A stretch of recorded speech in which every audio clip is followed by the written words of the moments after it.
Quick reaction sa SONA ni Pangulong Marcos 2025. Kung datos lang daw ang titingnan, ay maganda naman daw yung lagay ng ekonomiya natin.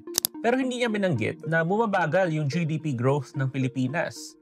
At yung debt to GDP ratio na sumusukat sa pagkakautang ng Pilipinas ay tumataas imbis na bumababa.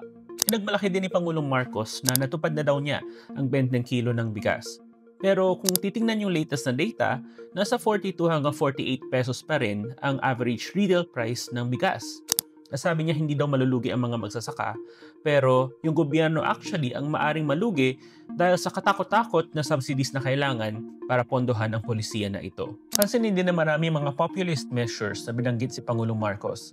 Kabilang yung mas maraming benepisyo sa PhilHealth, yung 50% discount sa MRT, as well as yung free wifi. Pero dapat suriin kung gaano ka-sustainable ang mga polisiya na ito at magkano exactly yung kakailanganin. At dapat din natin bantayan na hindi lang puro populist measures ang gagawin ng Marcos administration sa huling 3 taon nito in the run-up to the 2028 elections. Sa bandang dulo ng SONA ay pinagalitan din ni Pangulong Marcos ang mga politiko na rumaraket daw sa mga flood control projects. Pero actually since the 2023 budget ay halos 1 trillion pesos na ang mga proyektong ito na inaaprubahan ni Pangulong Marcos at dapat matagal nang may accountability sa lahat ng mga proyektong ito.